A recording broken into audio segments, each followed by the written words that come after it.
Welcome to ऑसर of मन्ना। आप सभी का स्वागत है इस ऑनलाइन प्रोग्राम में। आइए वचन सुनने से पहले एक हम गीत गा के परमेश्वर को धन्यवाद और उसकी महिमा करें।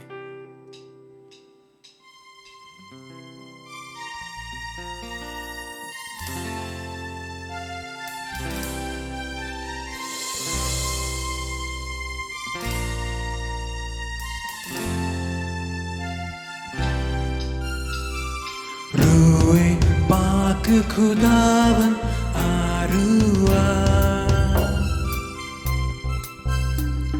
जाने जिस्म और रूह में तू बस जा।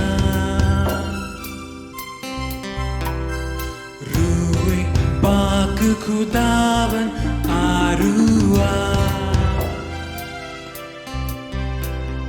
जाने जिस्म और रूह में तू बस जा।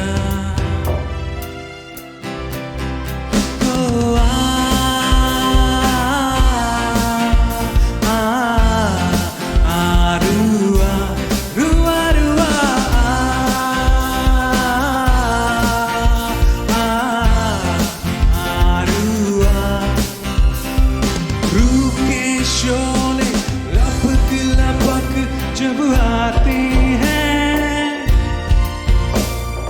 बंधन सारे टुकड़े गिरते जाते हैं।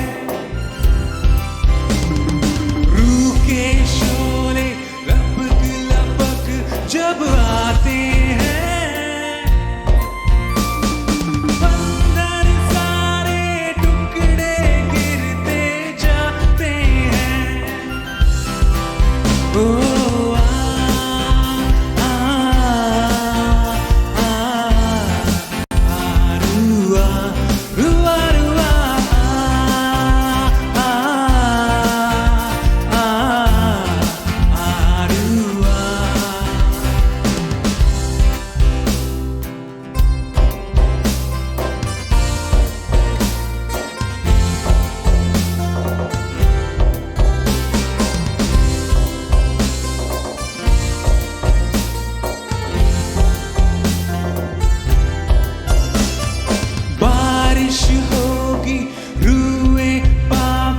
बादल से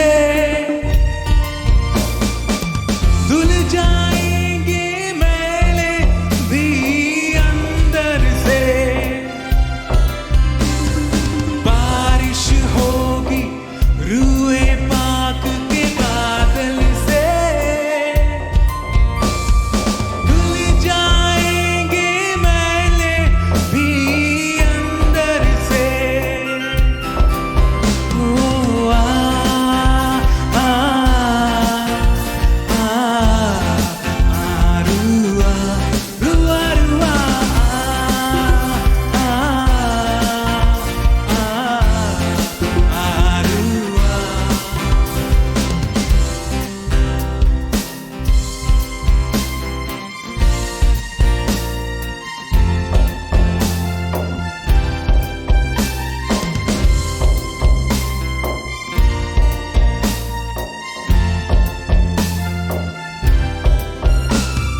रूह की सूरत में यीशु जब आएगा, तहस नहस होगा शैतान झुक जाएगा। रूह की सूरत में यीशु जब आएगा, तहस नहस होगा शैतान झुक जाएगा।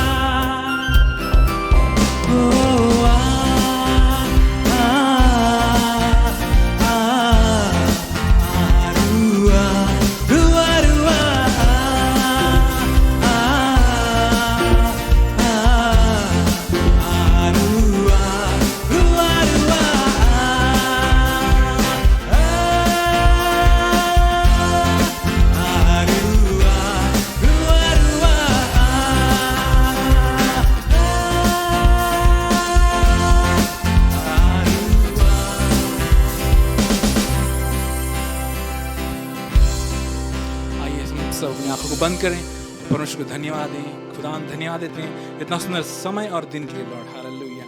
जितने लोग देख रहे हैं लॉर्ड, उन सभी को आशीष कीजिए, अच्छे से सुन पाएं और अपने जीवन में वचन जो दिया जाएगा उसको लागू कर पाएं लॉर्ड। यही सारी छोटी सी प्रार्थना को मैं मधुर मिठे यीशु मसीह के नाम से मांगता हूँ। इसे सुनिए और स्वर्गराज में ग्रहण कीजिए Lord. Hallelujah, amen. Praise the Lord, hallelujah. Welcome to the ऑस ऑफ मन्ना। परमेश्वर को बेहद धन्यवाद देते हैं कि इस चैनल के द्वारा से ढेर सारे लोगों को आशीष दे रहा है, और आप लोगों का प्यार के लिए, आप लोगों का सपोर्ट के लिए बहुत बहुत धन्यवाद देते हैं। हमारे लिए निरंतर प्रार्थना करते रहिए इस चैनल के लिए। और इस चैनल में कि बहुत सारे हमारे जो टीम के लोग हैं, हमारे मीडिया टीम के हैं, हमारे क्वायर टीम के लोग हैं, उनके लिए भी आप लोग निरंतर प्रार्थना करते रहिए। आज जिस विषय में आप सुनने को जा रहे हैं वो है purpose of pain. Purpose of pain यानी दर्द, पीड़ा का उद्देश्य क्या है। लेकिन मैं आज प्रचार करने के लिए नहीं जा रहा हूं। आज हम इस चैनल में एक प्रभु की दासी को स्वागत करते हैं, उनको बुलाते हैं हम लोग। और वो प्रभु की जो दासी है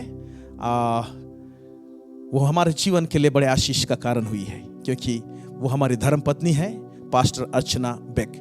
हम आज उनको इस चैनल में उनको स्वागत करते हैं। आज उनके द्वारा से हम लोग परमेश्वर के वचन को सुनेंगे, और निश्चय उसके द्वारा से भी प्रभु आपसे बातें करेंगे, और प्रभु से इस्तेमाल कर रहे हैं वचन की सेवकाई के द्वारा से। आज से 13 साल पहले हमारा विवाह हुआ, और परमेश्वर ने अनुग्रह प्रदान किया, और परमेश्वर ने हमें 2 बेटी दान दिया है। परिवार को और घर को संभालने के साथ में, बच्चों को संभालने के साथ में सेवकाई करती है।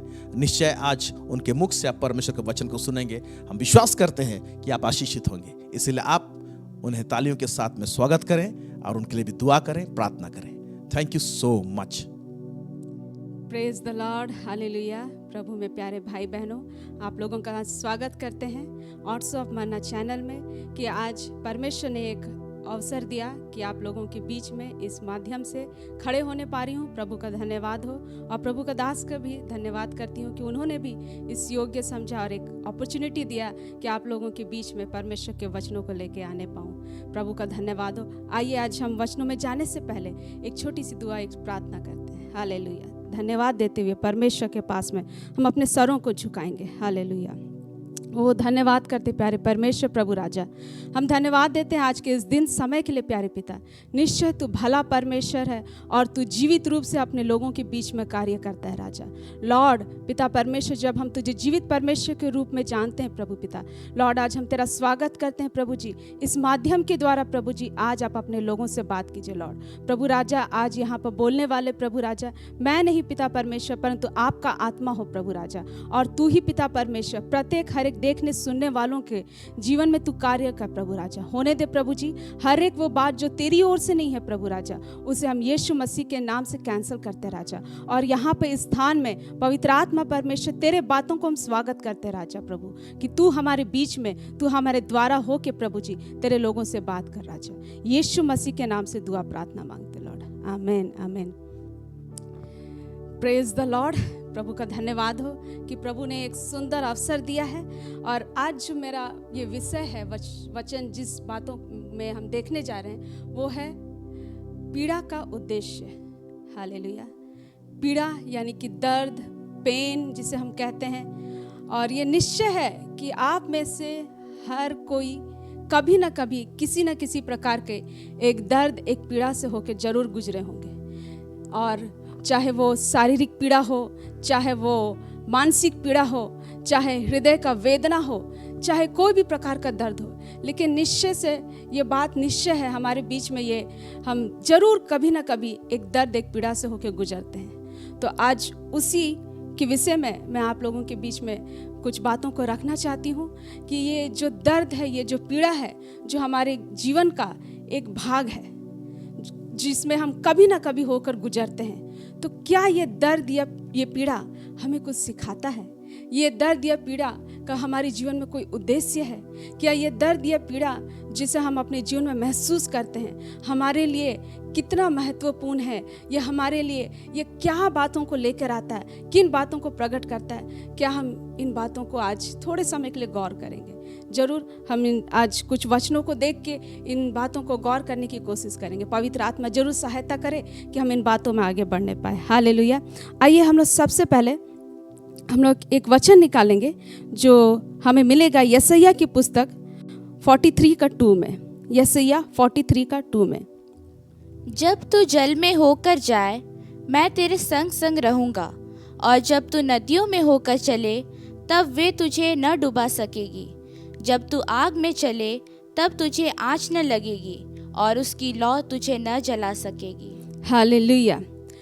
जब हम दर्द के विषय में बात कर रहे हैं, तो जब हम वचनों में से देख रहे हैं, तो हम जरूर देखेंगे कि परमेश्वर का नजरिया दर्द को लेके, जो पीड़ा, जो तकलीफ, जो वेदना, जो तकलीफ से हम गुजरते हैं, उसके विषय में परमेश्वर का क्या नजरिया है, परमेश्वर क्या कहता है, परमेश्वर क्या बोलता है, क्या सोचता है। जब हम किसी प्रकार के दर्द से होकर गुजरते हैं, किसी प्रकार के पीड़ा से होकर गुजरते हैं, तो परमेश्वर हमसे क्या कहता है, उसको हम जरूर देखना चाहेंगे और उसको हम नज़रअंदाज नहीं कर सकते। और उसी बात को हम थोड़े से बातों में, वचनों के द्वारा हम देखते हैं। यशायाह 43 में, उसमें जब ऐसा लिखा है कि जब तू जल में होकर जाए, परमेश्वर कहता है कि जब तू जल में होकर जाए मैं तेरे संग संग रहूंगा, और जब तू नदियों में होकर चले तब वे तुझे ना डुबा सकेंगी। जब तू आग में चले तब तुझे आँच ना लगेगी, और उसकी लौ तुझे ना जला सकेगी। परमेश्वर कहता है कि जब तू जल में होकर जाए, वो यहाँ पर ये नहीं कह रहा है कि यदि तू जल में होकर जाए, वो हमें ऑप्शन नहीं दे रहा है, वो हमारे पास में कोई हमारे लिए एक उपाय नहीं छोड़ रहा है कि अगर तू जाना चाहे तो। वो कहता है कि जब तू जाए, जब मैं जाऊं, जब आप जाएं, कहाँ से होकर जाएं? जल में होकर जाएं, मैं तेरे संग संग रहूंगा, और जब तू नदियों में होकर चले तब वे तुझे ना डुबा सकेगी। आज जब हम इस वचन को देखते हैं, तो सबसे पहले हम इस बात को ध्यान करेंगे कि क्या हम अपने जीवन में कोई प्रकार का दर्द या पीड़ा को लेने के लिए रेडी रहते हैं। जैसा परमेश्वर का वचन कहता है कि जब तू जाए, हम कई बार सोचते हैं मैं ना ही जाऊं तो अच्छा है। हालेलुया। हम कई बार सोचते हैं कि हम ना ही जाएं, हमारे जीवन में कोई ऐसा तकलीफें ना आए, और हम कई सारे परमेश्वर के उन प्रॉमिस वचनों को, जो कि हमें जीवन में सक्सेस और हमारे जीवन में उन्नति और हमारे जीवन में खुशहाली और चंगाई और अच्छा स्वस्थ जीवन की बातें करते हैं, उन वचनों को हम जरूर उठाते हैं और उसको अपने जीवन में बहुत बार हम अपने जीवन में उन वचनों को अंगीकार करते हैं। लेकिन जब हमारे पास अगर कभी ऐसा ऑप्शन आता है, हमारे पास चॉइस आता है कि हमारे सम्मुख में ऐसी स्थिति परिस्थिति आता है कि अगर हमें जल में से होकर जाना पड़े, हमें आग में से होकर गुजरना पड़े, तो क्या हम उन बातों को चुनते हैं? क्या हम जरूर ही है, ये ऑब्वियस सा बात है, ये समझने वाली बात है कि कोई नहीं चाहेगा कि मैं दर्द से होकर गुजरूं, कि मैं कोई प्रकार का पीड़ा उठाऊं। हम हमेशा यही चाहेंगे कि हम बिना कोई दर्द, बिना कोई पीड़ा का एक अच्छा खुशहाल जीवन काटे। लेकिन हम ऐसा चाहने के, हमारे इस चाहत के पीछे में हम उन बातों को मिस कर जाएंगे, वो बातें हमारे जीवन में छूट जाएगी जो परमेश्वर हमें दिखाना चाहता है, जो परमेश्वर हमें देना चाहता है। हालेलुया। तो आज मेरा विषय है कि पीड़ा के पीछे, दर्द के पीछे परमेश्वर का क्या उद्देश्य है, परमेश्वर का क्या मकसद है। वो क्या चाहता है कि एक दर्द और पीड़ा से होकर जब मेरे बच्चे, मेरा जन, मेरा अभिषेक, मेरा चुना हुआ वंश जब इस दर्द, इस पीड़ा से होकर गुजरे किसी भी प्रकार का, तो मैं उसके जीवन में क्या दूं? वो कहता है कि मैं तेरे संग संग चलूंगा। हालेलुया। और वो कहता है कि नदियां में होकर चले तब वह तुझे ना डुबा सकेगी। जब आप नदी में होकर चले तो क्या ऐसा हो सकता है कि आप ना डूबें? आप कहेंगे पतरस तो चला था। हाँ, वो पतरस भी चला था और वो डूब भी रहा था, लेकिन यीशु मसीह ने उसे थाम लिया था। हालेलुया। आज परमेश्वर फिर से हमारे पास में कहते हैं कि तू नदियों में होकर चलेगा, तू नहीं डूबेगा। और कहता है कि आग में चले तब तुझे आँच भी ना लगेगी। जब हम आग में जाएंगे तो हम तो जल के भस्म हो जाएंगे, लेकिन परमेश्वर का वादा वहाँ पर है कि तुझे आँच भी ना लगेगी। हालेलुया। कितना ही सुंदर और मनोहर बात है। लेकिन हम ये सब बातें कब एक्सपीरियंस करेंगे, कब इन बातों को हम अपने जीवन में देखने पाएंगे? जब हम ऐसी स्थिति परिस्थिति में होकर चलेंगे। हालेलुया। Praise the Lord. मेरे प्रिय भाई बहनों, जब हम आग जैसी स्थिति परिस्थिति में होंगे, तब हमें वो, जब उसका आँच ना लगेगी, तब हम जानेंगे कि परमेश्वर का बात कितना पुख्ता जिंदा और कितना सॉलिड है और वो हमारे लिए कितना जीवित रूप में कार्य करता है। Hallelujah, praise the Lord. प्रभु को महिमा मिले। सचमुच में परमेश्वर हमें ऐसे अद्भुत बातों का एक्सपीरियंस देना चाहता है। वो चाहता है कि मेरे बच्चे उन बातों को एक्सपीरियंस करें जो कि मैं अपने मुख से बोलता हूँ और वो हो जाता है। हालेलुया। आइए हम वचनों में आगे जाएंगे। हम लोग निकालेंगे 2 कुरिन्थी 4:16 से लेके 18 तक हम लोग देखेंगे। 2 कुरिन्थी 4:16 से लेके 18 तक। इसलिए हम हियाव नहीं छोड़ते, यद्यपि हमारा बाहरी मनुष्यत्व नष्ट होता जाता है, तो भी हमारा भीतरी मनुष्यत्व दिन प्रतिदिन नया होता जाता है, क्योंकि हमारा पल भर का हल्का सा क्लेश हमारे लिए बहुत ही महत्वपूर्ण और अनंत महिमा उत्पन्न करता जाता है। हालेलुया। हम देख रहे थे, हम इन बातों पे मनन कर रहे हैं कि परमेश्वर आखिर जब वो दर्द, वो पीड़ा हमारे जीवन में आता है, उसके विषय में परमेश्वर का व्यू क्या है, परमेश्वर का नज़रिया क्या है, परमेश्वर का सोच क्या है। तो यहाँ पर पौलुस कहता है, इसलिए हम हियाव नहीं छोड़ते, यद्यपि हमारा बाहरी मनुष्यत्व नष्ट होता जाता है। जब हम किसी प्रकार का दर्द, पीड़ा, तकलीफ से होकर गुजरते हैं तो क्या होता है, हमारा बाहरी मनुष्यत्व नष्ट होता जाता है। हम बीमारी में पड़ते हैं, हमारा शरीर कमज़ोर होता है, हम शरीर में दुर्बल होते हैं, लेकिन वचन में कह रहा है कि तो भी हमारा भीतरी मनुष्यत्व दिन प्रतिदिन नया होता जाता है। हालेलुया। जब हमारा शरीर दुर्बल पड़ता जाता है, जब हम कोई प्रकार का क्लेश से होकर गुजरते हैं, कोई प्रकार का दर्द से होकर गुजरते हैं, तब हमारा शरीर मनुष्यत्व, बाहरी मनुष्यत्व भले ही नष्ट होता जाता है, लेकिन हमारा भीतरी मनुष्यत्व दिन प्रतिदिन नया होता जाता है, क्योंकि हमारा पल भर का हल्का सा क्लेश हमारे लिए बहुत ही महत्वपूर्ण और अनंत महिमा उत्पन्न करने वाला है। हालेलुया। तो परमेश्वर अपने दास के जरिए, पौलुस के जरिए यह बात को प्रकट करता है कि ये हल्का सा क्लेश, ये जो दर्द, ये जो पीड़ा हम अपने जीवन काल में महसूस करते हैं, वो हमारे लिए महत्वपूर्ण है। Hallelujah, hallelujah. मेरे प्रियो, वो दर्द हमारे लिए महत्वपूर्ण है और वचन कहता है कि वो हमारे लिए अनंत महिमा उत्पन्न करता जाता है। वो उत्पन्न कर चुका है, या करता है, ये करके रखा है नहीं, ये उत्पन्न करता जाता है। मतलब वो कंटिन्यूअसली कर रहा है, लगातार हमारे जीवन में क्या कर रहा है, अनंत महिमा को उत्पन्न कर रहा है। लेकिन कब, जब हम दर्द से होकर गुजरते हैं। लेकिन कई बार हम अपने लिए यही मांगते हैं, प्रभु मुझे कोई दर्द ना हो, प्रभु मुझे कोई तकलीफ ना हो। कई बार हमारे पास प्रार्थना निवेदन सब आते हैं कि मैं ऐसे दर्द से होकर गुजरी हूँ और प्रार्थना कीजिए पास्टर जी, प्रार्थना कीजिए बहन, प्रार्थना कीजिए सिस्टर कि मुझे इस दर्द से होकर गुजरना ना पड़े। कई बार हम देखते हैं कि कई बार बहुत सारे गर्भवती महिलाओं लोगों का, बहन लोगों का फ़ोन आता है कि मुझे जब गर्भ का पीड़ा से होकर गुजरना पड़े तब मैं उसमें जाना नहीं चाहती हूँ। कई बार कुछ बहनें प्रार्थना करवाते हैं कि हमें नॉर्मल डिलीवरी नहीं, हमें CS में होकर गुजर जाना है क्योंकि उसमें दर्द नहीं होगा। मेरे प्रियो, तो मैं ये कहना चाहती हूँ कि क्या हम कई बार अपने जीवन में उन दर्द को नहीं लेके, उस दर्द में कदम नहीं रख के, क्या कुछ हम मिस कर रहे हैं, क्या हम कुछ गंवा रहे हैं, क्या हम कुछ खो रहे हैं, ये सोचने की ज़रूरत है। तो आप ये भी कह सकते हैं कि कई प्रकार का दर्द होता है, तो क्या हमारे जीवन में दर्द और पीड़ा शैतान लेके नहीं आता है? ज़रूर, बहुत सारे प्रकार के, बहुत सारे बातों की वजह से हमारे जीवन में दर्द और पीड़ा और क्लेश आते हैं मेरे प्रियो। वो एक सचमुच में और भी एक ऐसा विषय है जिसको हमें देखने की ज़रूरत है कि कई बार हमारे जीवन में शैतानी बातों के लिए, शैतानी अटैक सब के कारण से, डेमोनिक अटैक के कारण से हम एक दर्द में होते हैं। कई बार कई बातों के कारण, कोई पीढ़ी दर पीढ़ी कुछ हमारे जीवन में जब जनरेशनल कर्ज सब जब नहीं टूटा रहता है, उसके कारण हम पीड़ा में रहते हैं। तो कई प्रकार का पीड़ा के पीछे कई प्रकार के कारण हो सकते हैं, लेकिन आज मैं उस कारण को दिखाना चाहती हूँ मेरे प्रियो, उस कारण की ओर गौर कराना चाहती हूँ जो कि हमें एक परमेश्वर के बातों को एक्सपीरियंस करने के लिए लेके चलता है। हालेलुया। हम उन बातों को देखना चाहेंगे कि परमेश्वर आखिर उस दर्द और पीड़ा से हमें क्या सिखाना चाहता है। इसलिए मेरे प्रियो, हमारे लिए ज़रूरी है कि हम अपने इर्द गिर्द में जो बातें हो रही है, घट रही हैं, उनको हम समझें, पवित्र आत्मा के मूवमेंट को, पवित्र आत्मा के बहाव को समझें। हालेलुया। पवित्र आत्मा हमारे जीवन में क्या कर रहा है उसका हम सही इंटरप्रिटेशन करें।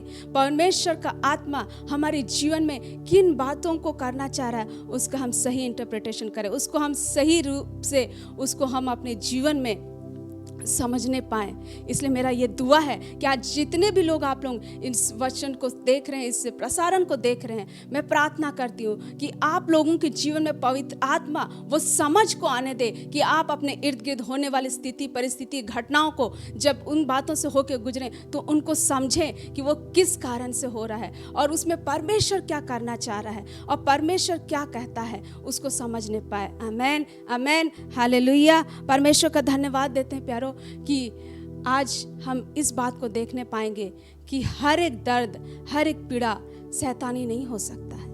हर एक दर्द, हर एक पीड़ा का कारण डेमोनिक अटैक्स नहीं होता है, लेकिन कुछ एक ऐसा दर्द, एक ऐसा पीड़ा है जो कि हमें एक प्रोसेस में, एक क्रिया में, एक ऐसे बातों में, एक जो एक कड़ी है परमेश्वर के राज्य में, जो वो एक परमेश्वर के राज्य में हमारे जीवन में काम करने का परमेश्वर का तरीका है, उसमें हमारी अगुवाई करता है, उसमें हमें लेके चलता है और उस दर्द को हमें समझना ज़रूरी है। उस दर्द को जब हम एक्सपीरियंस करते हैं तो कई बार हम उस दर्द को कई बार मिस हैंडल भी करते हैं, कई बार हम उसको गलत तरीके से उसको समझते हैं, उसका गलत उसका इंटरप्रिटेशन करते हैं और कई कारण से हम उन बातों को मिस कर जाते हैं, उन बातों को गंवा बैठते हैं जो परमेश्वर हमारे जीवन में करना चाहता है। तो आज जब हम इन वचनों को आपके पास में रख रहे हैं तो मेरा यही प्रार्थना है परमेश्वर से कि आप और मैं, हम लोग उन बातों को समझे जो परमेश्वर हमारे जीवन में करना चाहता है। हालेलुया। आइए हम लोग निकालेंगे रोमी का पुस्तक 8 का 17 से 18। रोमी का पुस्तक 8 का 17 से 18 पढ़ेंगे। और यदि संतान है तो वारिस भी, वरन परमेश्वर के वारिस और मसीह के संगी वारिस है, कि जब हम उसके साथ दुख उठाए तो उसके साथ महिमा भी पाए। क्योंकि मैं समझता हूँ कि इस समय के दुख और क्लेश उस महिमा के सामने जो हम पर प्रकट होने वाली है कुछ भी नहीं है। हालेलुया। मेरे प्रियो, प्रभु के दास प्रेरित का कहना है कि यदि संतान है तो वारिस भी। अगर हम अपने आप को परमेश्वर के संतान कहते हैं तो वारिस भी हैं, वरन परमेश्वर के वारिस और मसीह के संगी वारिस हैं, कि जब हम उसके साथ दुख उठाएं तो उसके साथ महिमा भी पाएं। तो हमें अवश्य है कि हम मसीह के साथ दुख उठाएं, क्योंकि मैं समझता हूं कि इस समय के दुख और क्लेश उस महिमा के सामने जो हम पर प्रकट होने वाली है कुछ भी नहीं है। तो परमेश्वर का वचन कहता है कि हम जिस दुख और क्लेश से गुजरते हैं वह उस महिमा के सामने कुछ भी नहीं है, जो कि हम मसीह के साथ संगी वारिस होने के कारण से जिसमें हम भागी लेंगे, जिसमें हम भाग लेंगे, वो अनंत महिमा के सामने आज का ये दुख, ये पीड़ा कुछ भी नहीं है। लेकिन क्या ऐसा हो पाता है? क्या हम इस बात को समझ पाते हैं जब हम कोई प्रकार का दुख, कोई प्रकार का दर्द, कोई प्रकार का हृदय का वेदना से होकर जब गुजरते हैं, तो क्या हम इस बात को समझने पाते हैं कि अंत में हमारे लिए एक अनंत महिमा वेट कर रहा है, अंत में हमारे लिए एक अनंत महिमा है जिसके हम भागी होंगे। हालेलुया। फिर हम लोग निकालेंगे वचन 2 कुरिन्थी 12 का 9 से 10। पर उसने मुझसे कहा, मेरा अनुग्रह तेरे लिए बहुत है, क्योंकि मेरी सामर्थ निर्बलता में सिद्ध होती है। इसलिए मैं बड़े आनंद से अपनी निर्बलताओं पर घमंड करूँगा, कि मसीह की सामर्थ मुझ पर छाया करती रहे। इस कारण मैं मसीह के लिए निर्बलताओं में और निंदाओं में और दरिद्रता में और उपद्रव में और संकटों में प्रसन्न होंगे। हालेलुया। यहाँ पर हम लोग देख रहे हैं कि पौलुस कहता है कि जब वो एक दर्द से, पीड़ा से होकर गुजर रहा था, शारीरिक पीड़ा से, और उसने वो पीड़ा उससे दूर हो जाए कहकर परमेश्वर से प्रार्थना किया, तो परमेश्वर का वचन उसके पास पहुंचता है और वो परमेश्वर उसको कहता है कि मेरा अनुग्रह तेरे लिए बहुत है।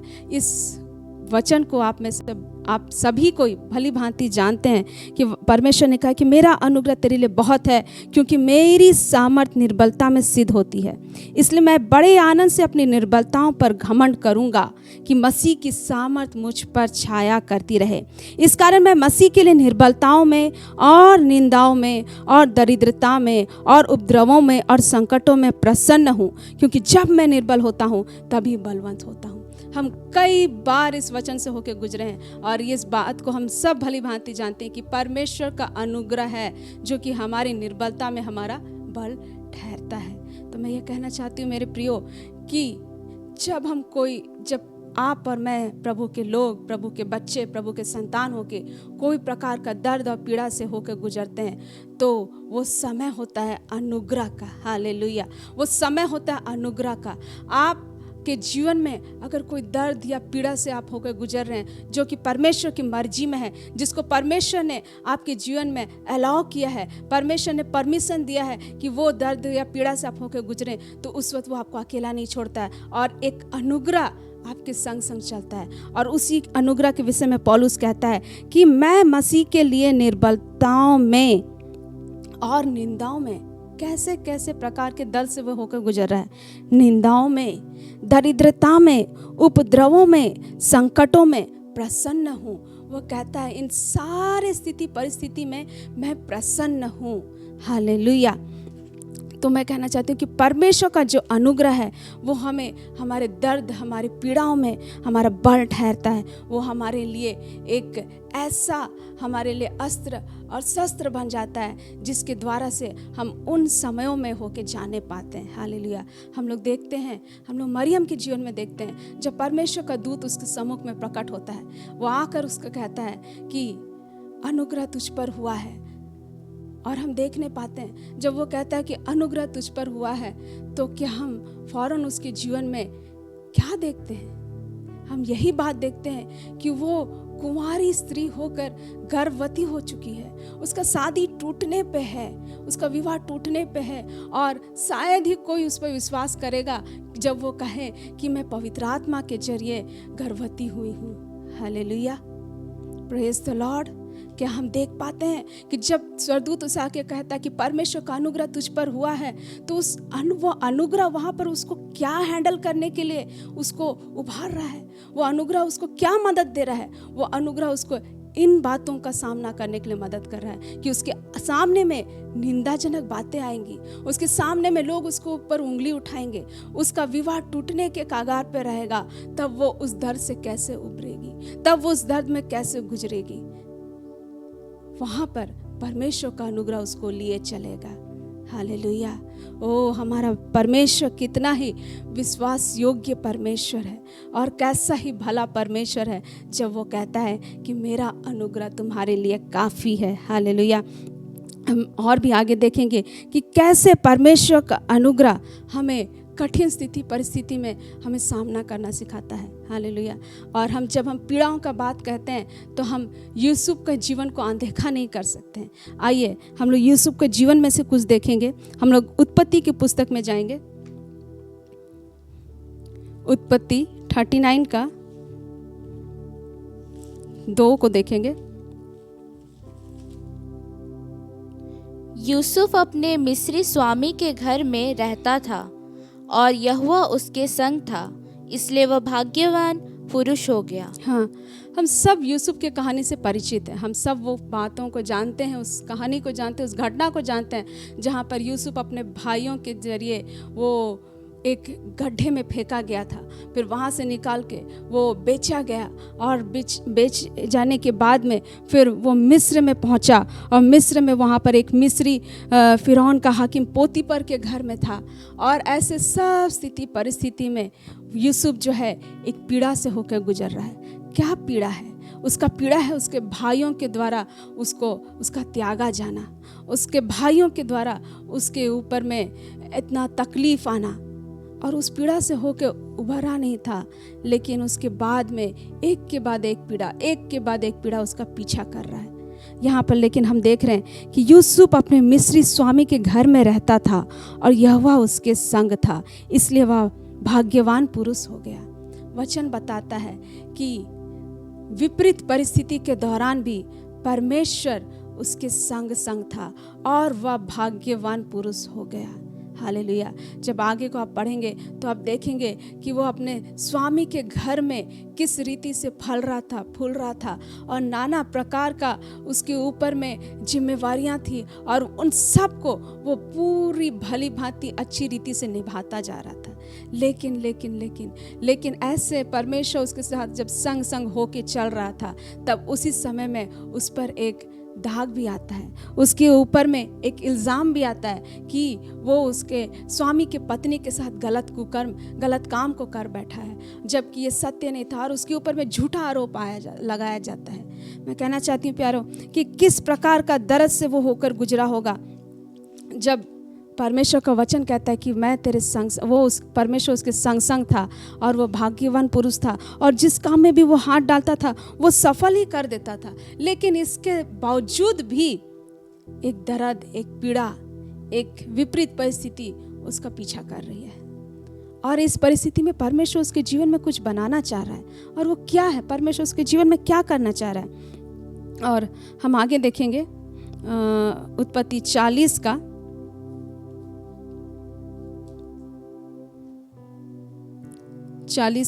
23 को देखेंगे। नहीं, हम लोग देखेंगे उत्पत्ति 40 का 21 को, 39 का 21 को। पर यहोवा यूसुफ के संग रहा और उस पर करुणा की और बंदीगृह के दारोगा के अनुग्रह की दृष्टि उस पर हुई। हाँ, हम यहाँ पर देख रहे हैं कि जब अपने मिस्री स्वामी के यहाँ से वो कारागार में, जेल में डाल दिया गया, तो वहाँ पर भी परमेश्वर उसके संग रहा, वचन बताता है। और परमेश्वर का करुणा उसके ऊपर था, परमेश्वर का अनुग्रह उसके ऊपर था, जिसके कारण से वो बंदी गृह में भी दारोगा के अनुग्रह की दृष्टि के अंतर्गत में आ जाता है। बंदी गृह में भी दारोगा उसके जीवन में एक विशेष अनुग्रह करता है और वहाँ पर रह के भी, बंदीगृह में भी वो हर एक चीज़ का देखरेख करने लग जाता है। वहाँ पर भी वो बंदीगृह में भी एक ऊंचे ओहदे में रहता है। हालेलुया। तो परमेश्वर का अनुग्रह जब उसके साथ साथ चलता हुआ जा रहा है, तब कई सारे क्लेश, कई सारे पीड़ा और दर्द वाली बातें हैं, लेकिन उन सब में वो स्थिरता के साथ, बहुत ही धैर्य के साथ वो आगे बढ़ता जा रहा है। फिर हम लोग देखेंगे वहाँ से निकल के, वहाँ भी जेल में भी उसके साथ में हम सब जानते हैं कि क्या हुआ। और फिर हम लोग 40 का 23 को देखेंगे कि किस रीति से जब उसके सम्मुख में पिलाने हारे और एक पकाने हारे का विषय में जब वो स्वप्न में बता देता है, और वो उनसे उम्मीद करता था कि वो लोग जाके बाहर में जाके बंदीगृह से बाहर निकल के उसके लिए कुछ बातों को कर दे राजा के पास में, और जिसके कारण उसके जीवन में छुटकारा आ जाए। लेकिन फिर भी उसके जीवन में उन पीड़ाओं का, उन दर्द का अंत नहीं होता है। वहाँ पर क्या होता है 40 का 23 में हम लोग देखेंगे। फिर भी पिलाने हारों के प्रधान ने यूसुफ को स्मरण न रखा, परंतु उसे भूल गया। हाँ, हम देखते हैं कि क्या होता है कि पिलाने हारे के प्रधान ने, वो जब बंदीगृह से बाहर निकल जाता है और फिर भी वो उसको याद नहीं रखता है और उसे भूल जाता है और स्मरण नहीं रखता है, और वो यूसुफ यूं ही पुनः जेल में पड़ा हुआ रह जाता है। और फिर लेकिन एक समय आता है कि जब फिरौन के जीवन में कुछ ऐसे स्वप्न आते हैं, हम सब जानते हैं। उन सपनों के द्वारा वो विचलित होके वो कहता है कि कौन है जो मुझे मेरे सपनों के बारे में बताने पाएगा। और तब जाकर वहाँ से, उस बंदीगृह से यूसुफ को तब जाके कहीं छुटकारा मिलता है। हम लोग 40 का, उत्पत्ति 40 का 46 को देखेंगे, नहीं, उत्पत्ति 41 का 46 को देखेंगे।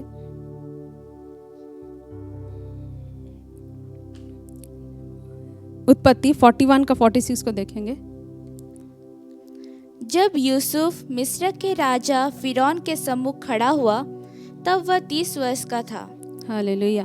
हम लोग देखते हैं कि फिर एक ऐसा समय आता है जब वो बंदीगृह से बाहर निकल जाता है और फिरौन के सामने उसके सारे स्वप्नों का वो भेद को खोल के रख देता है। और भेद को ही नहीं खोलता है, वो उन स्थिति परिस्थिति से कैसे होकर गुजरना, वहाँ पर बुद्धि की बात को भी बताता है। और फिरौन को और वहाँ के जितने भी अधिकारी लोग थे, कर्मचारी लोग थे फिरौन के अंतर्गत में, सबको उसका दिया हुआ निर्देश सबको पसंद आता है, सबको वो लुभावना लगता है और सब उसी के अनुसार करने के लिए रेडी हो जाते हैं, तैयार हो जाते हैं। और उस समय क्या होता है, जब यूसुफ मिस्र के राजा फिरौन के सम्मुख खड़ा हुआ तब वह 30 वर्ष का था। और हम यहाँ देख रहे हैं कि 30 वर्ष की उम्र में पहुँच गए वो हर प्रकार का पीड़ा में होकर गुजर चुका है। हालेलुया।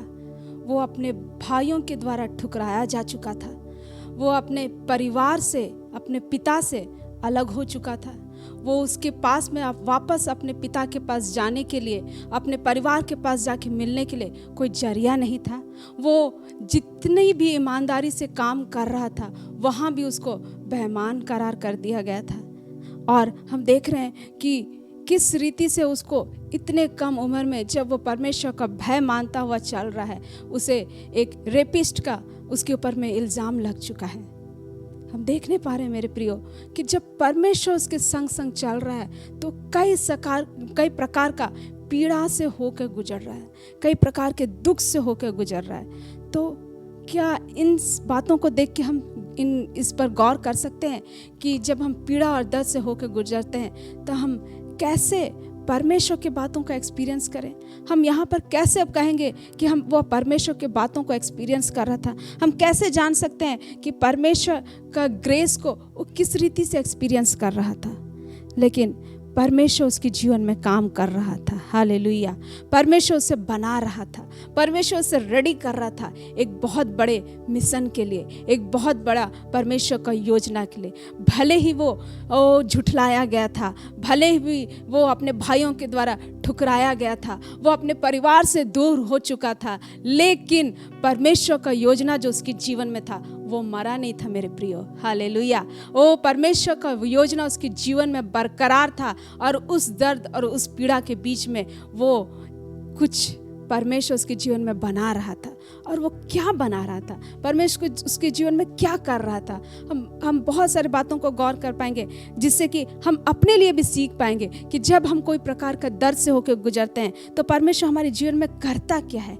परमेश्वर हमें दीन करता है, परमेश्वर हमें नम्र करता है। हालेलुया। जैसे वो यूसुफ को किया, हालेलुया, जैसे वो यूसुफ को किया। हम लोग देखेंगे उत्पत्ति 41 का 16वां पद को देखेंगे, उसमें क्या लिखता है। उत्पत्ति 41 का 16वां पद। यूसुफ ने फिरौन से कहा, मैं तो कुछ नहीं जानता, परमेश्वर ही फिरौन के लिए शुभ वचन देना। हालेलुया। अब देख रहे हैं वो किस रीति से आज उसको कई समय के बाद में कारागार से, बंदी गृह से बाहर निकलने का मौका मिला है और वो फिरौन के सामने में प्रस्तुत है। और जब उसे फिरौन के पास में एक मौका मिल रहा है कि वो अपने आप को, उसके जीवन में जो परमेश्वर ने वरदान दिया है उसका प्रगटीकरण करके वो बहुत बड़ा ओहदा को हासिल कर सकता था, बहुत बड़ा बड़ाई को, बहुत बड़ा बड़प्पन को हासिल कर सकता था। वहाँ पर वो क्या कहता है, मैं तो कुछ नहीं जानता। हालेलुया। क्या हम ऐसे समय में कई बार हम दर्द से होकर गुजरते हैं और कई बार हम अपने आप को ऐसे महसूस करते हैं कि मुझ में कुछ नहीं है, मैं कुछ नहीं जानता। और परमेश्वर यूसुफ को वैसे ही बना, दीन और नम्र करता है और उसको वो फिरौन से कहता है कि मैं तो कुछ नहीं जानता, मैं कुछ भी नहीं हूँ, जो है वो मेरा परमेश्वर है। हालेलुया। हम जब दर्द और पीड़ा से होकर गुजरते हैं तो परमेश्वर का सामर्थ को अपने जीवन में महसूस करते हैं मेरे प्रियो, और उस सामर्थ का हम बयान करते हैं, उस सामर्थ का हम गवाह बनते हैं। हालेलुया। जैसे यूसुफ बना और वो कहता है कि परमेश्वर ही फिरौन के लिए शुभ वचन देगा। हालेलुया। और आगे हम लोग जब देखेंगे तो किस रीति से वो उसके हर एक स्वप्न को, हर एक दर्शन को इंटरप्रेट करता है, उसका भेद को खोलता है कि परमेश्वर ऐसा ऐसा करने जा रहा है। और वहाँ पर कहीं पर वो अपना बड़ाई नहीं मारता कि राजा मुझे लगता है कि ऐसा, कि मैं कहता हूँ कि तेरे साथ ऐसा होने वाला है, देश में ऐसा होने वाला है, अकाल आने वाला है। वो कहीं पे भी ये नहीं कहता कि मैं इस भेद को प्रकट कर रहा हूँ। वो हर एक जगह यही कहता है कि जैसे हम 41 का 28 में भी देखते हैं कि यह वही बात है जो मैं फ़िरौन से कह चुका हूँ कि परमेश्वर जो काम करना चाहता है उसे उसने फ़िरौन को दिखाया है। वो ये कहता है कि परमेश्वर जो करना चाह रहा है वो परमेश्वर ने ही फ़िरौन को प्रकट किया है। और इसका आगे 32 में भी देखते हैं, और फ़िरौन ने जो ये स्वप्न 2 बार देखा है इसका भेद भी यही है कि यह बात परमेश्वर की ओर से नियुक्त हो चुकी है और परमेश्वर इसे शीघ्र ही पूरा करेगा। ओ प्रभु का काम को आप देखिए, यूसुफ के जीवन में कैसे वो बोल्डली खड़ा होके वहाँ पर एक प्रॉफिट की जैसे वो कह रहा है कि शीघ्र ही परमेश्वर इन बातों को अंजाम देने वाला। फ़िरौन राजा, तू जान ले, तू समझ ले कि ये परमेश्वर का काम है, ये परमेश्वर ही है जिसने प्रकट किया है। वो आप देख रहे हैं कैसे परमेश्वर उसको बना के 30 वर्ष की उम्र है और वहाँ पे वो किस रीति से पूरा दृढ़ता के साथ परमेश्वर के बातों को बयान कर रहा है। Hallelujah, praise the Lord. क्या हम परमेश्वर के लिए जोरदार ताली बजाएंगे? Praise the Lord, praise the Lord, praise the Lord. और हम यही नहीं कि परमेश्वर उसको सिर्फ नम्र नहीं करता है, परमेश्वर उसको अपना प्रगटीकरण देता है। परमेश्वर उसके जीवन में अपने आप को और भरपूरी से प्रकट करता है और परमेश्वर उसको अभिषेक करता है आगे का कार्य को पूरा करने के लिए। जो कि हम अगर देखें कि एक राज्य का, एक देश का कार्यभार को संभालना 30 उम्र में, एक जबकि उसके पास कोई जॉब एक्सपीरियंस नहीं था, जबकि उसके पास में कोई भी अनुभव नहीं है कि क्या करना है, कैसे राज्य को लेके चलना है, लेकिन वहाँ पर परमेश्वर का अभिषेक ही उसको वहाँ पर उसको बनाता है कि वो उस अभिषेक के साथ में आगे चल के खड़ा होता है और बड़े बड़े निर्णय लेने पाता है। जब हम दर्द से होकर गुजरते हैं, दर्द और पीड़ा हमें निर्णय लेना सिखाती है। हालेलुया। दर्द और पीड़ा हमारे जीवन में एक अभिषेक को लेके आता है। हम जरूर इन बातों को नोट करें कि दर्द और पीड़ा हमें नम्र करता है, हमें निर्णय लेना सिखाता है, हमारे जीवन में एक अभिषेक को खोल देता है। हालेलुया। और हम आगे देखेंगे कि ये दर्द और क्या क्या हमारे जीवन में कर सकता है, क्या करता है। और हम ये भी देखेंगे कि जो दर्द है हमें कई बार हमारे बातों से, हमारे कामों से हमें मन फिराने सिखाता है। हालेलुया। हम लोग वचन निकालेंगे भजन संहिता 38 का 17 और 18। भजन संहिता सैम्स 38, 17 और 18 को देखेंगे।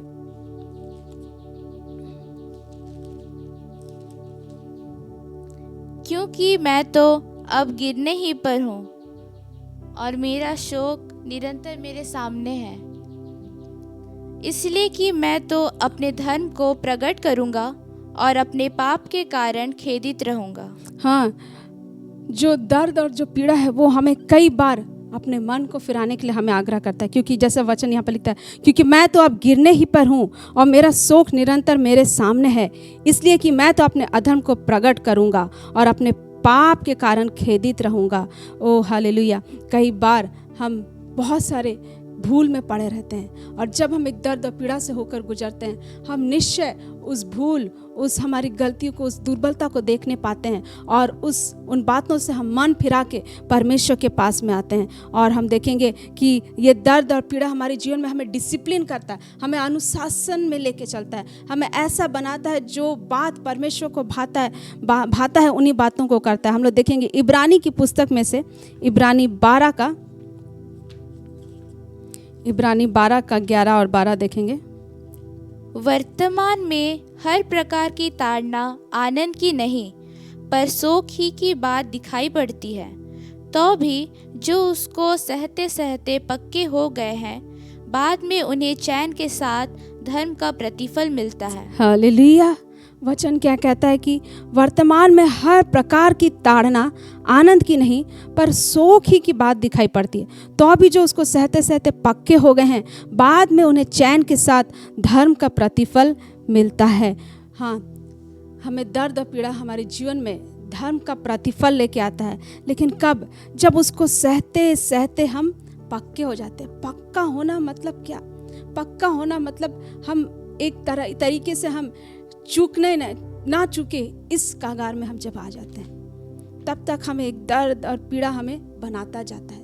जब हम पक्का हो जाते हैं, पूरे डिसिप्लिन्ड हो जाते हैं, अनुशासित हो जाते हैं, हम परमेश्वर के राज्य को बातों को समझने लग जाते हैं और उसके अनुसार चलने लग जाते हैं, तो वचन कहता है कि उसको सहते सहते पक्के हो गए हैं। बाद में उन्हें चैन के साथ धर्म का प्रतिफल मिलता है। हालेलुया। चैन के साथ उन्हें धर्म का प्रतिफल मिलता है। और कई बार दर्द और पीड़ा हमारे जीवन में हमें चेक करने के लिए आता है, हमें जांचने के लिए आता है, हमें परखने के लिए आता है कि जो बातें हम अपने जीवन में पा रहे हैं, वचनों के द्वारा ले रहे हैं, क्या हम उन बातों में खड़े हैं, क्या हम उन बातों में कितना स्थिरता से बने हुए हैं। उन बातों को भी टेस्ट करता है, परखता है। हम देखेंगे पहला पतरस 4:12 और 13 को देखेंगे।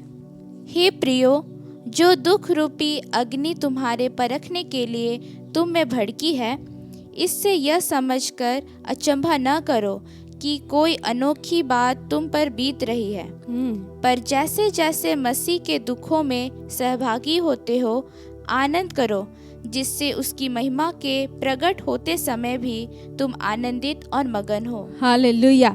वचन कहता है कि जो दुख रूपी अग्नि तुम्हारे परखने के लिए तुम में भड़की है। हालेलुया। दुख रूपी अग्नि हमारे परखे जाने के लिए भी भड़कता है, हमारा टेस्टिंग के लिए, हमारा परीक्षा होने के लिए वो हमारे जीवन में आता है। और इससे यह समझकर अचंभा ना करो।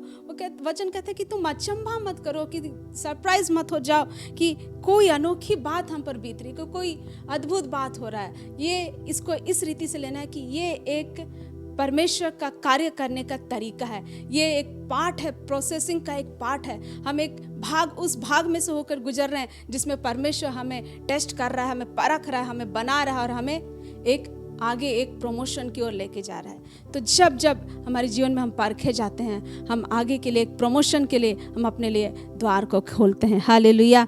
तो जब इन सब बातों को हम देखते हैं कि जब दर्द और पीड़ा हमारे जीवन में इतने सारे बातों को लेके आता है, तो क्या हम उस दर्द और पीड़ा को सही रीति से ले रहे हैं? मेरा कहने का तात्पर्य है, क्या हम उस दर्द को मिसहैंडल तो नहीं कर रहे हैं? कहीं उस पीड़ा को, जो क्लेश, जो तकलीफ, जो परमेश्वर एक पर्पस के साथ, एक उद्देश्य के साथ हमारे जीवन में अलाउ किया है, हमारे जीवन में उसको छोड़ा है, उसको आने दिया है, क्या हम उसको गलत रीति से तो नहीं समझ रहे हैं? क्या ऐसा हो सकता है?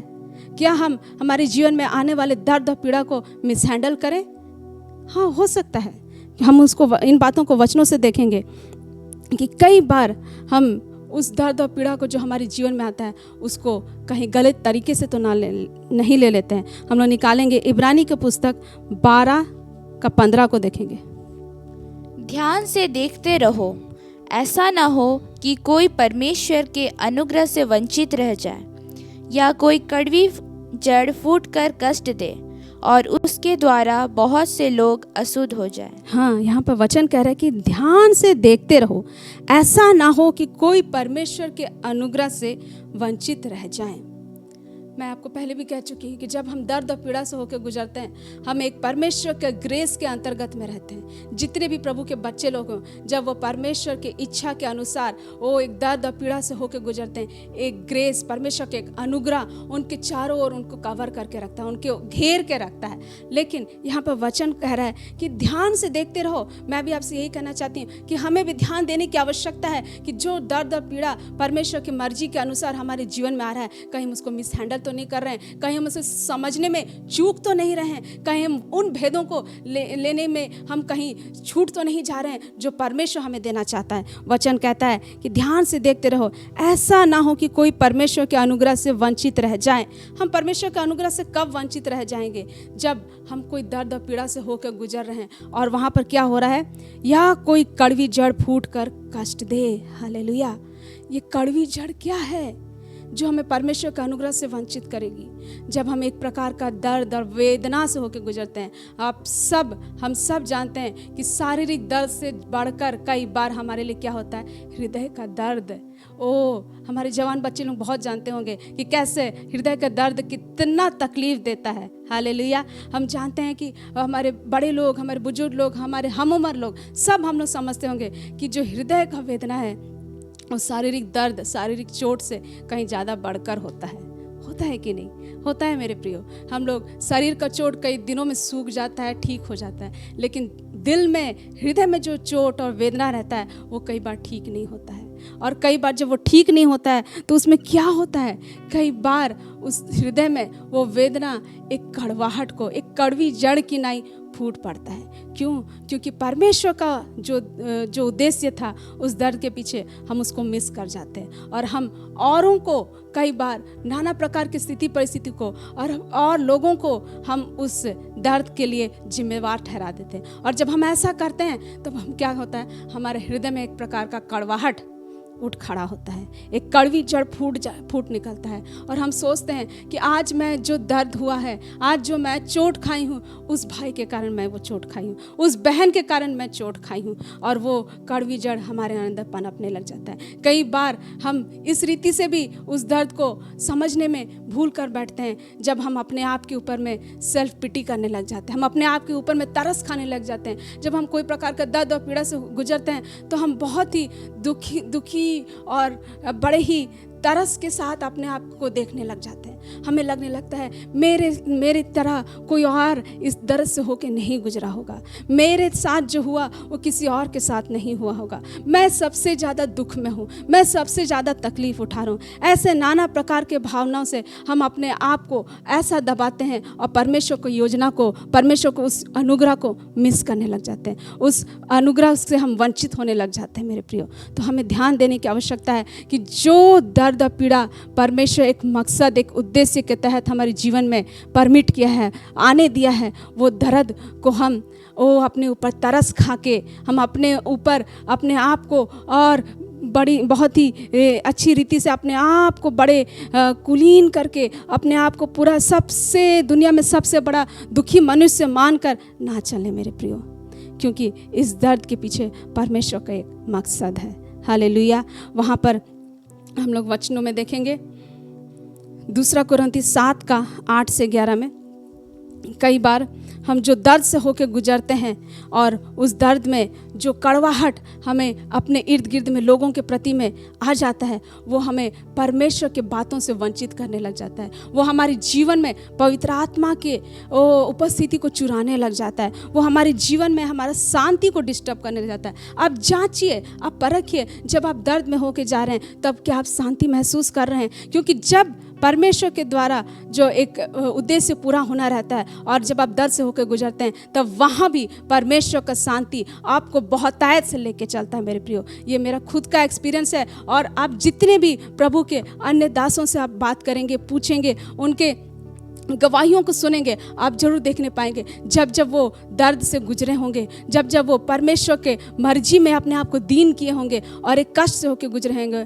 तब उनके अंदर में एक असीम शांति, एक असीम आनंद उनको संभाल के लेके जाता है। लेकिन वहीं पर अगर आप अपना वो शांति को खो रहे हैं, आपके अंदर में एक कड़वाहट आ रहा है, आपके अंदर में एक किसी के प्रति कुड़कुड़ाहट चाह रहा है, तो आप जांचिए कि आपका दर्द जो आपके जीवन में आपको बनाने के लिए आया है, कहीं वो वेस्ट तो नहीं हो जा रहा है, तो कहीं वो दर्द वो बर्बाद तो नहीं हो जा रहा है। आप जरूर जांचिए। हम लोग वचनों में से देखेंगे 2 कुरिन्थी 7:8-11 को देखेंगे। क्योंकि यद्यपि मैंने अपनी पत्री से तुम्हें शोकित किया, परंतु उससे पछताता नहीं, जैसा कि पहले पछताता था, क्योंकि मैं देखता हूँ कि उस पत्री से तुम्हें शोक तो हुआ, परंतु वह थोड़ी देर के लिए था। हाँ, मैं यहाँ पर आप लोगों को बताना चाहती हूँ कि पौलुस प्रेरित कुरिन्थी मंडलियों को एक पत्री लिख रहा है, और इससे पहले भी उसने एक पत्री लिखा और कुरिन्थी मंडली को बहुत सारे बातों में उल्हावना दिया और उनको सिखाने के लिए उनको ऊपर में कुछ हार्ड वर्ड्स, कुछ ऐसे बातों को रखा जिसके कारण वो लोग खेदित हुए, उनको चोट लगा, एक दर्द हुआ, और वो उस चोट के कारण उन लोग शोकित भी हुए। कई बार हम लोग जो हृदय का जो चोट होता है वो हम मनुष्यों के बातों के कारण ही हम घायल होते हैं, हम चोट खाते हैं। तो यहाँ भी कुरिन्थी मंडली में कुछ ऐसा ही हुआ है मेरे प्यारों, कि पौलुस प्रेरित एक पत्री लिख के वहाँ की मंडली को कुछ कह रहा है, कुछ उल्हाना की बात, कुछ डिसिप्लिन करने वाली बात को कह रहा है, जिसके कारण से वो लोग चोट खाए। तो वहाँ पर पौलुस क्या कहता है कि यद्यपि मैंने अपनी पत्री में तुम्हें शोकित किया, वो कहता है कि मैंने अपनी चिट्ठी के द्वारा तुम्हें शोक तो पहुंचाया, परंतु उससे पछताता नहीं। वो कहता है मैं इसे पछताता नहीं, जैसा कि पहले पछताता था, क्योंकि मैं देखता हूँ कि उस पत्री से तुम्हें शोक तो हुआ, परंतु वह थोड़ी देर के लिए था। वो कहता है कि वो शोक थोड़ी देर के लिए था। फिर आगे क्या कहता है? अब मैं आनंदित हूँ, पर इसलिए नहीं कि तुमको शोक पहुँचा, वरन इसलिए कि तुमने उस शोक के कारण मन फिराया, क्योंकि तुम्हारा शोक परमेश्वर की इच्छा के अनुसार था कि हमारी ओर से तुम्हें किसी बात में हानि न पहुंचे। हाँ, हालेलुया। वो क्या कहता है कि तुम्हारा शोक परमेश्वर की इच्छा के अनुसार था। तुम जो चोट लिए, तुम जो मेरे बातों के कारण घायल हुए, वो परमेश्वर की इच्छा के अनुसार था। हालेलुया। क्या हम इस बात को देखने पा रहे हैं कि कई बार हम अपने प्रियजनों के बातों के कारण चोट खाते हैं। हम कहते हैं कि उसका बात मुझे चोट लग गया, उसका बात मुझे तोड़ डाला। लेकिन कई बार वो बात हमें तोड़ने के लिए ही होता है मेरे प्रियो। कई बार वो बात हमें तोड़कर बनाने के लिए होता है। यहाँ भी पौलुस कह रहा है कि मैं आनंदित हूँ, पर इसलिए नहीं कि तुमको शोक पहुंचा, वरन इसलिए कि तुमने उस शोक के कारण मन फिराया। बोले कि उस शोक, तुमको वो शोक देने के लिए मैं आनंदित नहीं हूँ। उस शोक का एक अच्छा रिजल्ट आया, उस शोक का मैंने एक अच्छा असर देखा। और वो असर क्या था? वो जो तुमने जो अपने हृदय में जो चोट खाए, जो दर्द तुम्हें पहुंचा, उसका एक अच्छा बात मैंने देखा। और वो अच्छा बात क्या था? कि उस शोक के कारण मन फिराया, क्योंकि तुम्हारा, आगे पढ़ेंगे, तुम्हारा शोक परमेश्वर की इच्छा के अनुसार था कि हमारी ओर से तुम्हें किसी बात में हानि न पहुंचे। हाँ, आगे। क्योंकि परमेश्वर भक्ति का शोक ऐसा पश्चाताप उत्पन्न करता है जिसका परिणाम उद्धार है, और फिर उससे पछताना नहीं पड़ता, परंतु सांसारिक शोक मृत्यु उत्पन्न करता है। हाँ, वो कह रहा है कि परमेश्वर की इच्छा के अनुसार था। वो शोक, जो दर्द, जो तकलीफ, जो वेदना तुमने पाया, वो परमेश्वर की इच्छा के अनुसार था। क्योंकि परमेश्वर भक्ति का शोक ऐसा पश्चाताप उत्पन्न करता है जिसका परिणाम उद्धार है। वो कह रहा है कि परमेश्वर भक्ति का शोक मतलब परमेश्वर का भय मानने वाले, परमेश्वर का भक्ति करने के कारण से आपके जीवन में एक दर्द, एक शोक, एक पीड़ा, एक वेदना आता है। हालेलुया। जिसका परिणाम क्या है? उद्धार है। वो पश्चाताप उत्पन्न करता है, वो आपको मन फिराने का मौका देता है, वो आपके जीवन में बदलाहट को लेके आता है। कई बार वो उल्हावना, वो चोट खेदित करने वाले बातें आपको दीन करेगा, आपको पश्चाताप करने के लिए मदद करेगा। और क्या करेगा? उद्धार, जिसका परिणाम उद्धार है, और फिर उसे पछताना नहीं पड़ता। परंतु सांसारिक शोक मृत्यु उत्पन्न करता है। परंतु सांसारिक शोक है जो मृत्यु उत्पन्न करता है। वो सांसारिक शोक, वो दर्द जिसको हम सांसारिक रूप से ले लेते हैं, वो मृत्यु उत्पन्न करता है मेरे प्रियो।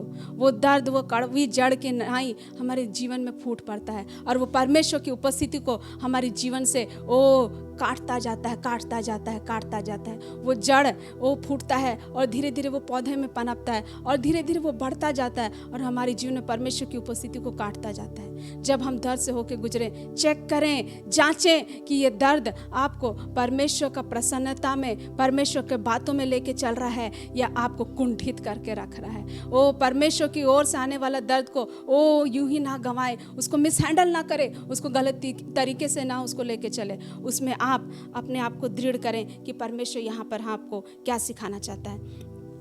आगे हम देखेंगे 11 को। अतः देखो, इसी बात से कि तुम्हें परमेश्वर भक्ति का शोक हुआ, तुम में कितना उत्साह और प्रत्युत्तर और रेश और भय और लालसा और धुन और दंड देने का विचार उत्पन्न हुआ। तुमने सब प्रकार से यह सिद्ध कर दिखाया कि तुम इस बात में निर्दोष हो। हालेलुया।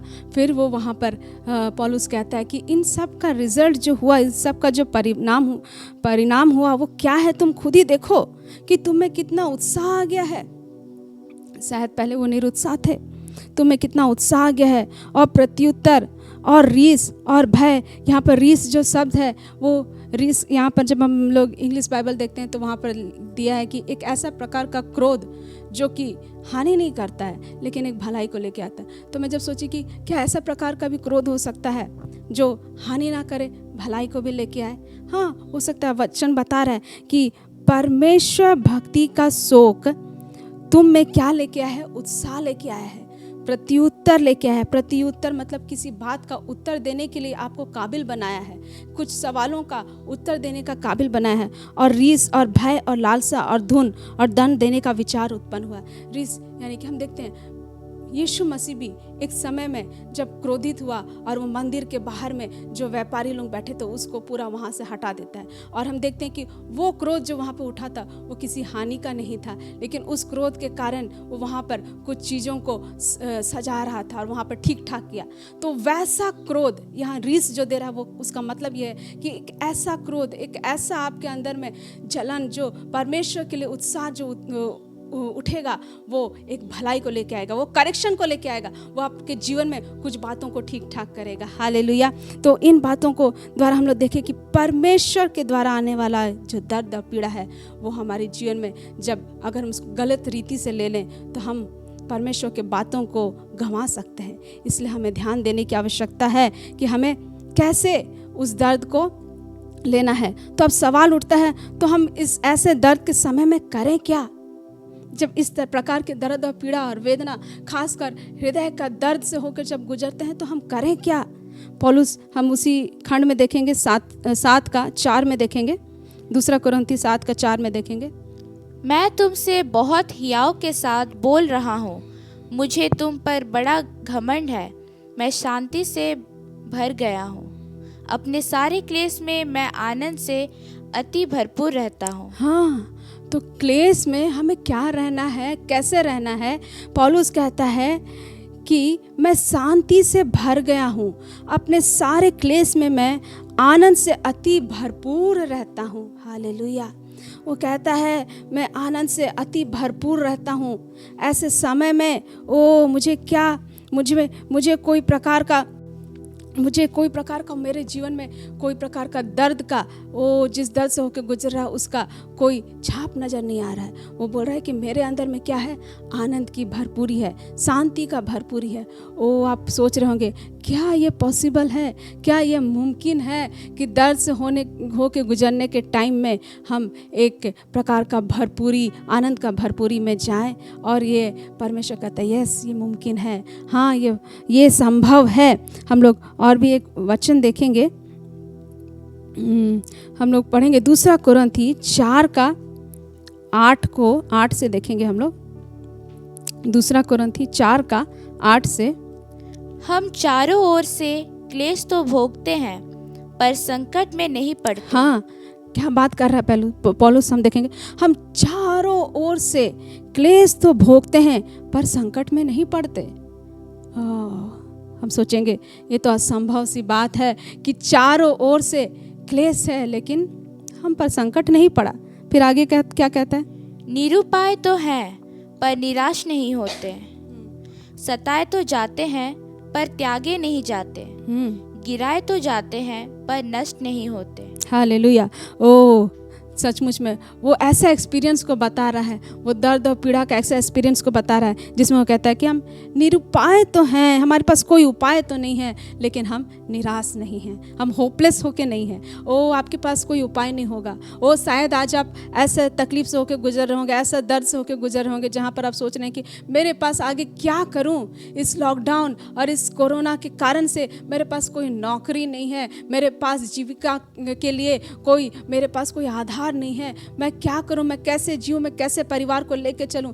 लेकिन जैसे पौलुस कहता है कि निरुपाय तो हैं पर निराश नहीं है। मेरे प्रिय भाई, मेरे प्रिय बहन, आप भी यही कहें कि मेरे पास भले उपाय नहीं है लेकिन मैं निराश नहीं हूं, क्योंकि मेरा आशा कौन है? मेरा परमेश्वर है। फिर आगे कहता है कि सताए तो जाते हैं पर त्यागे नहीं जाते। वो कह रहा है कि हम कई रीति से सताए तो जा रहे हैं पर त्यागे नहीं जाते। सचमुच में सबसे खतरनाक चीज़, सबसे भयानक बात यह होगा जब परमेश्वर हमें त्याग दे, परमेश्वर हमें छोड़ दे। लेकिन आपसे कहना चाहते हैं कि हम सताए तो जा रहे होंगे, हम सताहट से तो गुजर रहे होंगे, लेकिन कभी हमें परमेश्वर त्याग नहीं दे रहा है, हम त्यागे नहीं जा रहे, जैसे पौलुस कहता है। फिर वो यह भी कहता है कि हम गिराए तो जाते हैं पर नष्ट नहीं होते हैं। वो कह रहा है हम गिर तो जा रहे हैं पर उस गिरने के कारण से हम नष्ट नहीं हो रहे हैं। आज हम कई बार गिर जाते हैं और गिरने के कारण वही दर्द, वही रोना और गाना हमारे जीवन में लगा रहता है कि मैं गिर गया था, मैं उठ नहीं पाया, मैं उठा नहीं, मैं पड़ा रहा और रोते रहते हैं। लेकिन पौलुस कहता है कि मैं नष्ट नहीं हुआ और कहता है कि हम यीशु की मृत्यु को अपनी देह में हर समय लिए फिरते हैं कि यीशु का जीवन भी हमारी देह में प्रकट हो। ओ आपका दर्द, आपका पीड़ा यीशु का जीवन को आपके देह में प्रकट करने पाए। हालेलुया। और ऐसा ही होने पाए, ऐसा हो, इसके लिए आप इन बातों को, इन वचनों को पकड़िए। और हम लोग देखेंगे भजन संहिता 88 का 1 से 3 की ऐसे जब दर्द से जब हम होके गुजरे तो क्या करें। हे मेरे उद्धारकर्ता परमेश्वर यहोवा, मैं दिन को और रात को तेरे आगे चिल्लाता आया हूँ। मेरी प्रार्थना तुझ तक पहुँचे, मेरे चिल्लाने की ओर कान लगा, क्योंकि मेरा प्राण क्लेश से भरा हुआ है और मेरा प्राण अधोलोक के निकट पहुँचा है। हाँ, तो यहाँ पर हम देखते हैं कि जब हम दर्द में हैं, पीड़ा में हैं, हम प्रार्थना करना ना छोड़ें। कई बार बहुत सारे मेरे भाई बहन लोग निराश हो जाते हैं कि मैं इतने समय से प्रार्थना कर रही हूँ, इतने समय से परमेश्वर के पास में विनती कर रही हूँ, और वो टूटने लग जाते हैं। नहीं मेरे प्रियो, जब आप बहुत दर्द और पीड़ा से होकर गुजर रहे हैं तो दिन हो या रात हो, वो जैसे वो यहाँ पर भजनकार कहता है कि मैं दिन को रात को तेरे आगे चिल्लाता आया हूँ, मेरी प्रार्थना तुझ तक पहुँचे, मेरे चिल्लाने की ओर कान लगा। क्या आप चिल्ला रहे हैं? क्या आप दर्द से होकर गुजर रहे हैं तो आप सिर्फ दर्द के मारे चिल्ला रहे हैं? दर्द के मारे चिल्ला रहे हैं तो आपका आवाज़ क्या परमेश्वर तक पहुंचने लायक है, या परमेश्वर को आप कुड़कुड़ा रहे हैं? नहीं मेरे प्यारों, जब आप दर्द से होकर गुजरे हैं, परमेश्वर की ओर चिल्लाएं। और जैसे कहता है, क्योंकि मेरा प्राण क्लेश से भरा हुआ है और मेरा प्राण अधोलोक के निकट पहुंचा है, लेकिन मेरी प्रार्थना तुझ तक पहुंचे मेरे चिल्लाने के द्वारा। वो कह रहा है मेरा प्रार्थना तुझ तक पहुंचे और मैं चिल्लाऊं। और क्या करना है जब हम दर्द से होकर गुजरे? अय्यूब का पुस्तक में से हम लोग देखेंगे, अय्यूब 6:10 में,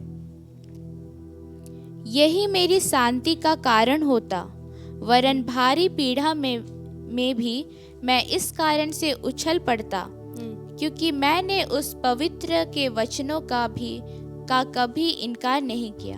हालेलुया। वो कह रहा है कि मैं भारी पीड़ा में पड़े रहने के बावजूद भी परमेश्वर के वचन का इनकार नहीं किया।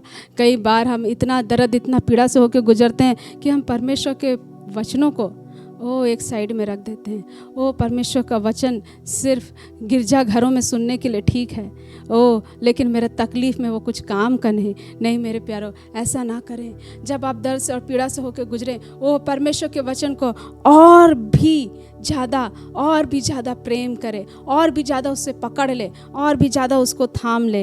हालेलुया। फिर हम लोग देखेंगे पहला पत्रस 5:9 से 10। विश्वास में दृढ़ होकर और यह जानकर उसका सामना करो कि तुम्हारे भाई जो संसार में हैं ऐसे ही दुख सह रहे हैं। अब परमेश्वर जो सारे अनुग्रह का दाता है, जिसने तुम्हें मसीह में अपनी अनंत महिमा के लिए बुलाया, तुम्हारे थोड़ी देर तक दुख उठाने के बाद आप ही तुम्हें सिद्ध और स्थिर और बलवंत करेगा। हालेलुया। और हम क्या करें? हम विश्वास में दृढ़ हो जाएं, क्योंकि हम आगे भी देख रहे थे कि हमारा विश्वास भी परखा जाएगा। जब हम दर्द से होकर गुजरेंगे हमारा विश्वास परखा जाएगा। तो इसलिए हमें क्या करने की आवश्यकता है कि हम विश्वास में दृढ़ होकर और यह जानकर उसका सामना करें कि तुम्हारे भाई जो संसार में हैं ऐसे ही दुख सह रहे हैं। उस सेल्फ पिटी से बाहर निकल जाएं कि मैं अकेला ही हूँ जो प्रभु के मार्ग में चल रहा हूँ और इतना दुख और तकलीफ उठा रहा हूँ। नहीं, हम ये भी जान लें कि हमारे भाई जो संसार में हैं ऐसे ही दुख सह रहे हैं। अब परमेश्वर जो सारे अनुग्रह का दाता है, वो परमेश्वर जो सारा अनुग्रह का दाता है, जिसने हमें मसीह में अपनी अनंत महिमा के लिए बुलाया, हमारे थोड़ी देर तक दुख उठाने के बाद आप ही हमें सिद्ध और स्थिर और बलवंत करेगा। ओ परमेश्वर का अनुग्रह हमें स्थिर और बलवंत करना चाहता है, हमें सिद्ध करना चाहता है, हमें स्थिर करना चाहता है, हमें बलवंत करना चाहता है। आइए हम लोग वचन निकालेंगे भजन संहिता 66 का 12 को। तूने घुड़चढ़ों को हमारे सिरों के ऊपर से चलाया। हम आग और जल से होकर गए, परंतु तूने हमको उबार के सुख से भर दिया है। हालेलुया। वो कह रहा है, फिर से पढ़ेंगे। ओ सब कोई, आप सब कोई इस वचन को साथ में पढ़ें। तूने घुड़चढ़ों को अपने सिरों के ऊपर से चलाया। हालेलुया। वो कह रहा है कि तूने घुड़चढ़ों को हमारे सिरों के ऊपर से चलाया। ओ हमारे सर के ऊपर से घोड़े में चढ़े हुए लोग वो चल के गए। वो घोड़ा में चढ़े हुए लोग शांति के साथ नहीं जाते, वो पूरे रफ्तार के साथ पूरा वो उछलते कूदते फांदते हुए हमारे सिर के ऊपर से जब गुजरे तो वो कितना चोट और दर्द पहुंचाएगा। वचन में कह रहा है कि तूने घुड़चढ़ों को हमारे सिरों के ऊपर से चलाया। फिर आगे, हम आग और जल से होकर गए, हाँ, परंतु तूने हमको उबार के सुख से भर दिया। हालेलुया।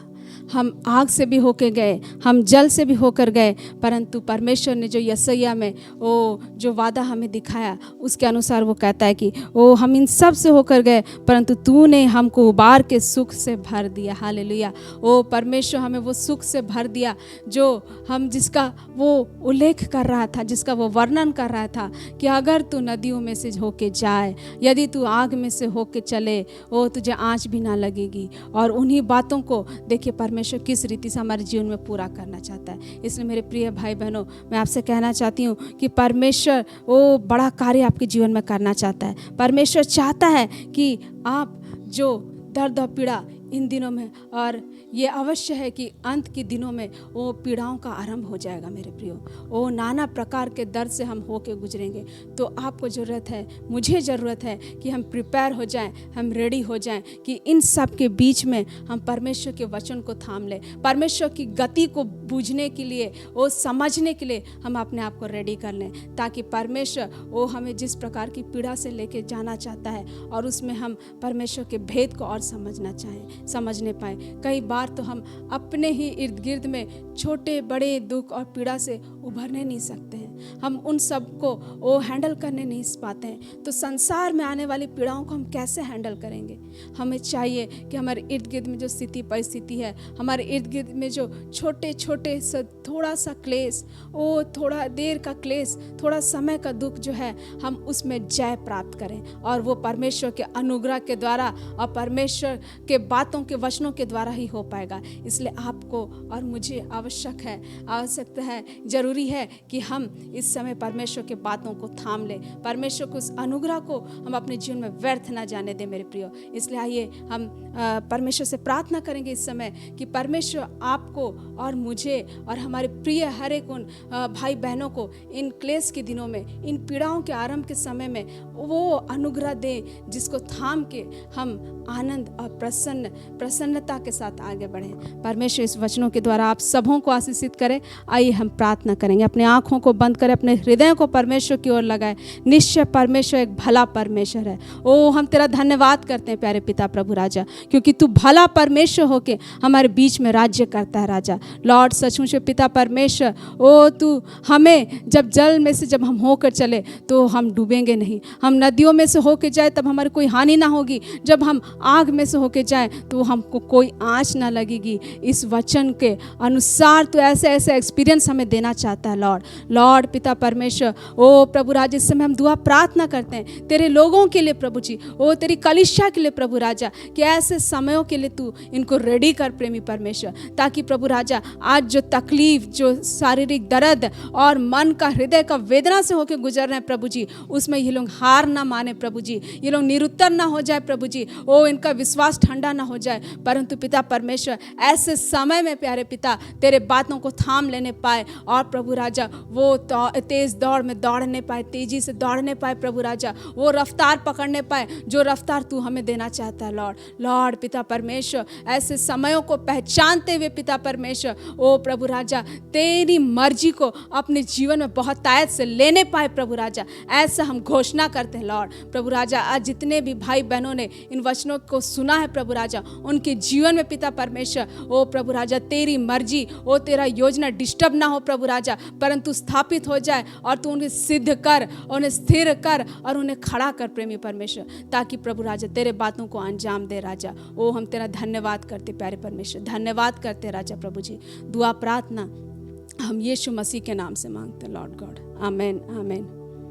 परमेश्वर का धन्यवाद देते हैं कि आप सभी बहुत धैर्य के साथ इन वचनों को सुने हैं और निश्चय परमेश्वर आप लोगों के जीवन में कार्य करेगा और परमेश्वर का आनंद आपका ताकत बना रहेगा। हालेलुया। प्रभु आप लोगों को आशीष करे।